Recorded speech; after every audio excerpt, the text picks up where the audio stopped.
السلام عليكم ورحمة الله تعالى وبركاته. مرحبا بكم. أنا الأخ عبد الغني. هاد المرة غنديرو توتوريال جديد حول لونغاج دو بروغراماسيون سي شارب. كما كتعرفوا غنعطيكم واحد المقدمة اللي هي بسيطة، اللي كما كنقولوا حنايا اون بوين دو ديكلونش باش نتعرفوا على شنو هي بروغراماسيون اورينتي اوبجي. كما كنا كنعرفوا شحال هادي في لي لونغاج القدامين كي بحال سي و سي بلس بلس عفوا. آه، كنا كنخدموا بواحد لي نوسيون دو بروغراماسيون اللي هي ستركتوري. شنو معنى ستركتوري؟ يعني الكود كيتيكزيكوتا لين باغ لين. شنو هي معناته كيتيكزيكوتا لين باغ لين؟ يعني الا كان شي لين غلط، يعني كما كنقولوا حنايا كنديروا نحلوا واحد البروبليم، لان داك البروبليم غيتحل ايتاب باغ ايتاب. ما يمكنش بحال دابا نقز على سطر ونمشي لسطر واحد اخر بروغرام اكزيكوتيه، الا وكيت اكزيكوتا سطر من بعد سطر. هذه كتسمى بروغراماسيون ستركتوري. وكما كنا كنعرفوا في التالي في اواخر ديال البروغراماسيون ستركتوري شنو تعلمنا؟ كنا تعلمنا شي حاجه سميتها لي ستركتور او لي زوبجي.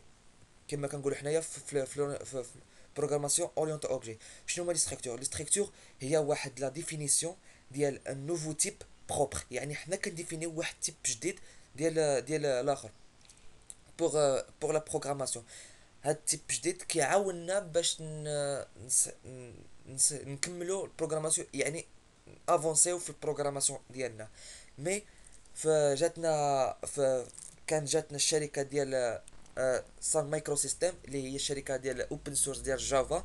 كان جاتنا واحد النوسيون اللي هي زوينه، كانت في الجي دي كا اللي هو كما كنقولوا حنا واحد البيئه ديال العمل اللي خاصه بالجافا. كان جاتنا بواحد لا نوسيون دو بروغراماسيون اللي سميتها او او بي، يعني اورينتي اوبجي بروغرامين. كما كنسمعوا حنايا عاده اول واحد كيسمع شي كلمه سميتها بي او او يعني اورينتي اوبجي كيمشي كيبحث على لي لونغاج دو بروغراماسيون جافا، كيمشي كيقلب على الدروس د جافا. وهذا خطا. ماشي غير جافا اللي هي جات الاخر، هذه كانت شركه جافا اللي جاتنا هي بهاد النوسيون هادي وطرحات في الجافا. ولكن جات حتى الشركه ديال مايكروسوفت ودارت لنا واحد لونغاج بروغراماسيون سي شارب. كما كتعرفوا راه سي شارب راه ايكيفالون مع الاخر في نفس البروغرام مع، يعني في نفس الكوليكسيون مع الفي بي.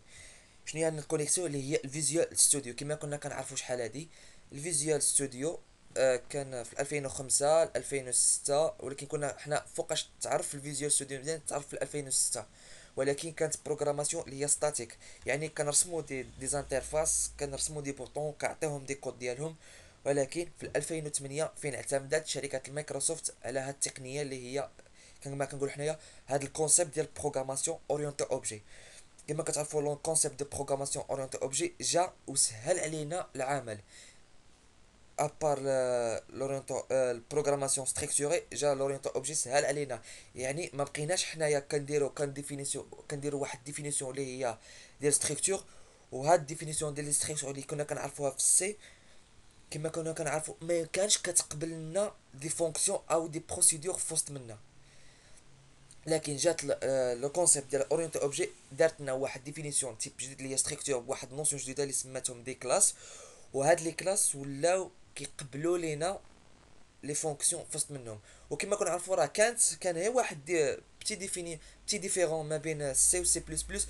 سي بلس بلس لي ستركتور فيه كانوا كيقبلوا، وعلى هاد الشيء على هاد الطريقه هذه اعتمدت شركه مايكروسوفت هاد لو كونسيبت ودارت لنا الكونسيبت جديد اللي هو الاورينتي اوبجي باش ولا كنديفينيو دي كلاس، يعني دي بروبر تيب كيقبلوا لينا حتى دي فونكسيون ودي بروسيدور فوسط منها باش ناكسيديو لاخر الجميع داكشي اللي كاين في وسط لا كلاس ديالنا. وبالتالي ان شاء الله في هاد الفورماسيون اللي غنديرو في سي شارب غنتعرفوا على شنو هي بروغراماسيون اورينتي اوبجي في سي شارب. وغنتعرفوا ان شاء الله من بعد، يعني من بعد ما نكملوا هاد لا نوسيون ديال بروغراماسيون اورينتي اوبجي في سي شارب غنطرق بان نشرح لكم واحد واحد آه بروغراماسيون جديده اللي هي بروغراماسيون ايفينيمونسيال. يعني كيفاش نديرو نخدمو لي زانترفاس ويب كما كتعرفوها، ولا بدي زانترفاس عاديين جرافيك. وهذه مني لكم ان شاء الله. السلام عليكم ورحمه الله. وان شاء الله في الفيديو الجاي غنشوفوا شنو هي اول ايتاب في بروغراماسيون اورينتي اوبجي، وهي كومون كريي اون كلاس، يعني كيفيه انشاء واحد الكلاس جديد. السلام عليكم ورحمة الله تعالى وبركاته.